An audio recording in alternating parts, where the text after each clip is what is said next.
안녕하세요. 귀로 듣고 읽어주는 오늘의 인물입니다. 오늘은 요즘 계속 뉴스에 오르락내리락 하는 인물이죠. 직위현 판사에 대해 알아보는 시간을 갖도록 하겠습니다. 직위현은 대한민국의 법조인, 서울중앙지방법원 형사합의부 부장판사입니다. 현재 법원의 중심, 한복판, 내란 사건 재판으로 이름을 알리고 있는 그는 사법부의 권위와 공정성이라는 무거운 명제 앞에 서 있는 인물입니다. 최근 접대 의혹과 휴대전화 교체 논란 등으로 언론과 국민의 시선이 집중되어 있는 인물이기도 합니다. 그는 한마디로 권력의 끝자락에서 재판정 앞에 서 있는 사람이라고 할 수 있겠습니다. 직위현 판사는 1974년생으로 전라남도에서 태어났지만 학창시절에 서울 강남으로 이사를 하였고 개원중학교, 개포고등학교를 졸업하고 서울대학교 법학과에 입학하여 사법 전공으로 졸업을 하였습니다. 사법시험에 합격 후에 먼저 공군 법무관으로 복무를 하였다가 인천지방법원 판사로 임관하여 사회에 첫 발을 내딛게 되었습니다. 이후 서울가정법원, 광주지방법원, 수원지방법원 등 다양한 지역법원에서 근무를 하였습니다. 그리고 직위현 판사는 2015년과 부장판사로 승진한 2020년 두 차례에 걸쳐 총 6년간 대법원 재판연구관으로 근무를 하였습니다. 이 직책은 대법관들의 판결을 돕는 아주 중요한 역할을 합니다. 직위현 판사는 서울중앙지방법원의 부장판사로 온 이후 굵직한 사건들, 사회적 파장이 큰 형사사건들을 다수 맡아왔습니다.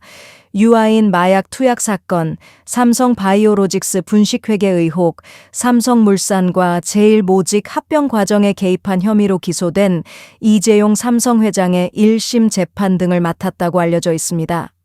또한 중국의 삼성 반도체 기술을 유출한 삼성전자 직원에게 징역형을 선고하기도 했습니다. 또한 윤석열 전 대통령 비상계엄, 내란 혐의와 관련된 사건들을 전담하고 있습니다.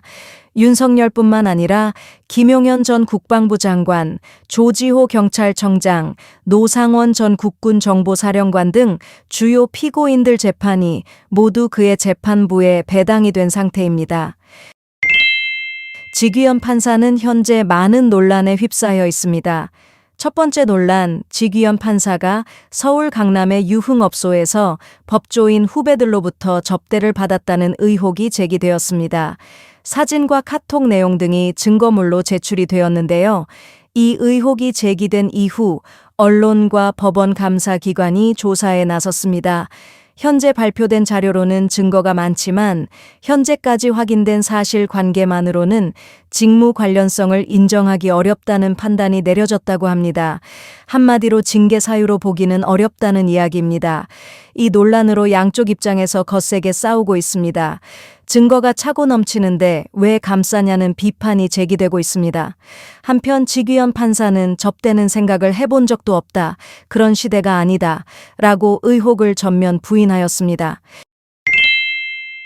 직위현 판사의 두 번째 논란, 휴대전화 교체 논란입니다. 여러 가지 의혹 제기 시점마다 직위현 판사의 휴대전화가 바뀌었다는 보도가 나왔습니다. 윤석열 전 대통령의 구속 취소 청구일 당시 6년간 사용하던 갤럭시 S10 휴대전화를 최신 기종 S25 울트라로 교체했다는 통신사 제출 자료가 있다고 합니다. 또한 민주당이 유흥업소 접대 의혹을 제기한 뒤 다시 휴대전화를 또 바꿨다는 보도가 있습니다. 최신 울트라에서 중국 휴대폰인 샤오미 레드미노트 14로 교체했다고 합니다. 이 사실들을 근거로 혹시 통화 기록이나 메시지 등을 숨기려 한 것이 아니냐는 의혹이 제기되고 있습니다. 휴대전화를 바꾸는 것은 문제가 되지 않겠지만 이 상황에서는 증거 인멸의 우려가 있지 않냐, 압수수색해야 된다는 의견도 있습니다.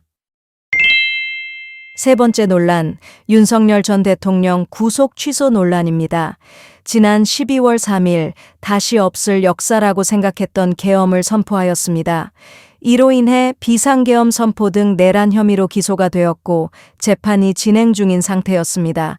하지만 올해 2월 구속 취소 청구가 제출되었고 청구의 요지는 통상적인 구속기간 계산 방식, 헌법적 권리 보장, 구속의 필요성과 타당성 등으로 유추되고 있습니다. 이 사건을 판결한 건 재판장 지귀현 부장판사였습니다. 재판부는 구속기간을 기존 관행대로 날 단위가 아니라 시간 단위로 계산을 하였고, 이를 바탕으로 구속 취소 결정을 내렸는데, 이것은 관행을 뒤집는 파격적인 판단으로 평가가 되었습니다. 이로 인해 앞으로 비슷한 고위 피고인 사건들에서 선례가 될 수 있으므로 우려가 크다고 합니다. 현재 감사위원회에서 지귀현 판사에 대한 결과를 발표했습니다. 현재까지 확인된 사실관계만으로는 징계 사유가 있다고 판단하기 어렵다는 것이 입장입니다. 직무 관련성도 인정하기 어렵다고 밝혔습니다. 이 판결은 확정된 결론은 아니고 앞으로의 수사 결과를 더 지켜본 후 최종 판단을 하겠다는 유보 입장을 밝혔습니다. 지귀현 판사는 내란 사건 재판장 직무를 이어가고 있으며 우리들에게도 재판 중심의 법관 이미지를 유지하고 있습니다. 앞으로 수사 결과가 어떻게 나올지, 이 의혹이 실제로 맞다면 어떻게 달라질지, 그의 판사 경력과 명성에도 큰 영향을 줄 것으로 예상되고 있습니다. 앞으로의 발표에 따라 그의 사법 인생이 달라질 것 같습니다. 지금까지 지귀현 판사에 대해 알아보았습니다. 그는 법정의 중심에서 권력과 책임, 의혹과 진실 사이를 걷고 있는 인물입니다.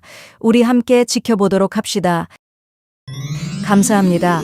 구독과 좋아요 부탁드립니다.